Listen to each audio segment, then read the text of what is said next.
Does whatever a spider can, you say? Spider-Man's powers have been extremely impressive over the years. One of his most recognizable is his spidey sense. Peter has superhuman instinct and an animal-like intuition that allows him to sense threats before they arrive. At its best, the spidey sense verges on clairvoyance.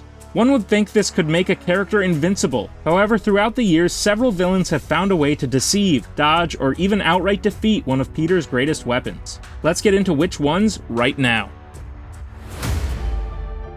When you hear the word deception, the first villain you often think of will be Mysterio. While it is true that in Spider-Man Far From Home, Peter eventually honed his spidey sense to overcome Mysterio's illusions and defeat him, Quentin Beck spent the entire film beating Spider-Man's, Spider-Tingle.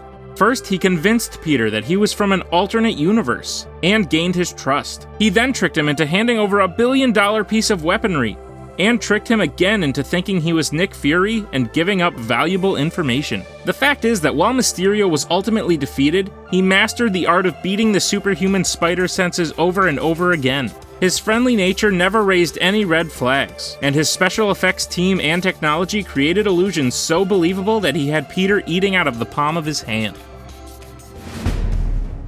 Needless to say that a villain who could eradicate half the universe wouldn't have much of a problem taking down an insect. No villain is more closely linked to the Infinity Stones than Thanos. With the power of all 6 stones in hand, Thanos was unbeatable, able to overcome any superpower that a hero could think to throw at him. He literally controls time and reality. Instincts are basically useless when your reality is in someone else's hands. During the battle on Titan, seemingly without the use of the Infinity Stones, Thanos was able to anticipate Peter's moves and take him down one-on-one. With the stones, Thanos is all-powerful. In the Infinity Gauntlet comic storyline, the Mad Titan tore through Earth's mightiest heroes, and the friendly neighborhood Spider-Man was just another one of his victims.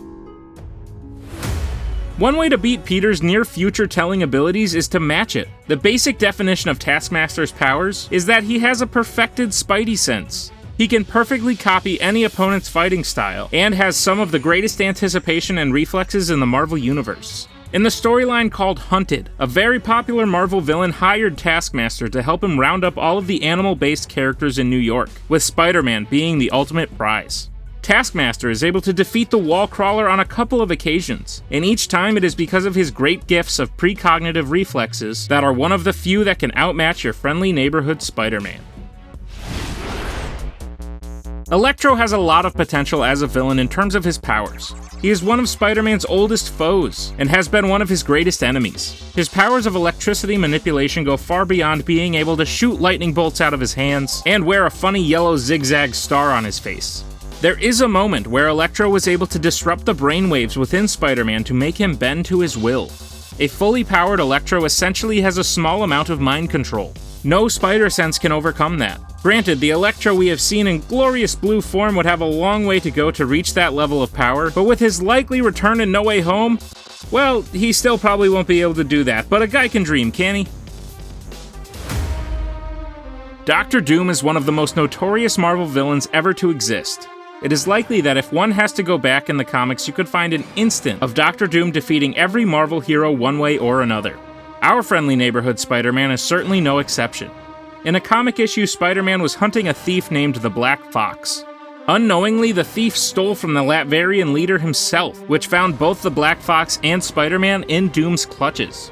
Dr. Doom was able to unleash devastating blows on Spider-Man, who decided to have pity on the thief and let him go, allowing himself to be distracted. These initial blows left Peter with a severe concussion, his ears ringing. Because of the sheer might of Dr. Doom, Peter's spidey sense and most of his regular senses were rendered useless.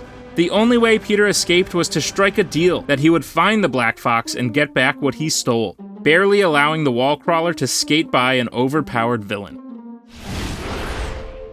It's hard to blame the spider sense for this one, because unless Peter sits down with the Skrulls in a bar and talks about their childhood, there's no way his intuition could tip him off to these masters of disguise. During the Secret Invasion comic storyline, there was no one and no power on Earth that could detect the Skrulls. Elektra, Hawkeye, Hank Pym, and many others proved to be Skrulls for years. It was said that no technology or even magical powers could tell the difference between a human and a Skrull. Needless to say, Peter's spider sense, while powerful, also would not be able to accomplish this feat. In the MCU already, Peter has spent an entire film next to people he thought were his allies in Nick Fury and Maria Hill, and they turned out to be Skrulls the entire time. He's lucky this time they were on his side, but something tells me he might want to improve his Peter-Tingle. Peter Parker and the Venom symbiote have an interesting past together. When the symbiote arrived on Earth, it went to Peter as its first host. This created the infamous black-suited Spider-Man, and while it gave Peter incredible powers, it also saw a drastic change in Peter's behavior and attitude. Horrified at what the symbiote had turned him into, Peter got rid of the monster from space, only for it to find its way to Eddie Brock. Eddie, as Venom, has many powers similar to Spider-Man. He uses web-like projectiles that shoot from his wrist, crawls up walls, and even resembles the webhead. This gives insight as to how Venom is able to expertly deceive Spider-Man's spidey sense. He spent a period of time with a front-row seat as to how the sense works.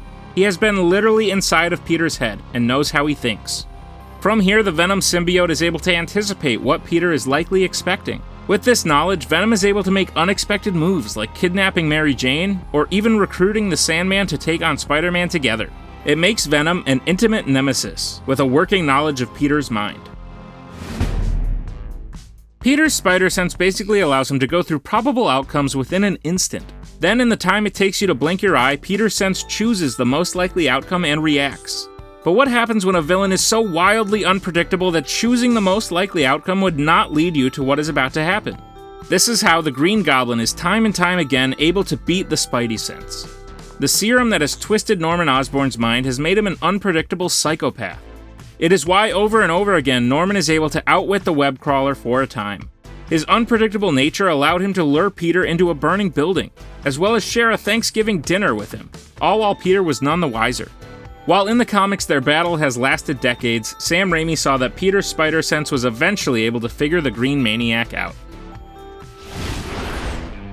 Playing Spider-Man for the Fool is kind of Kraven's motivation in life. Hunting is really just his thing, and being the world's greatest hunter affords him skills that allow him to often succeed in hunting his greatest prize, Spider-Man. As his prey, Kraven needs to know everything about the wall crawler. This includes a working knowledge of Peter's spidey sense. On top of this, Kraven has enhanced his own senses and instincts naturally, chemically, and magically over the years.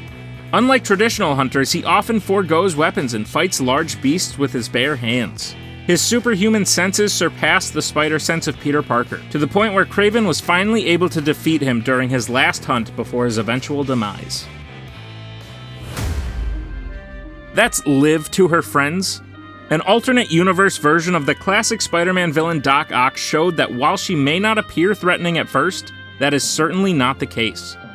Her uniquely designed octopus arms are much more dynamic than the classic version, and her intellect is unparalleled, seeing that she is responsible for building the Collider and creating the Spider-Verse. She was not only able to outwit one Spider-Man's spidey sense, but two. When Peter B. Parker and Miles snuck into her lab for the key to shut down the Collider, she played them both. Very calmly, she was able to get Peter in a restrained seat, collect a DNA sample from him, and casually notice that Miles was invisible across the room. She appeared so unthreatening that until she revealed herself as a familiar but altered villain, the Spider-Men never had a clue. Peter Parker has a lot of weapons in his arsenal. From wall crawling to web shooters to the all-knowing spidey sense, villains certainly have their hands full. What do you think is the best way to outsmart one of Spider-Man's greatest weapons?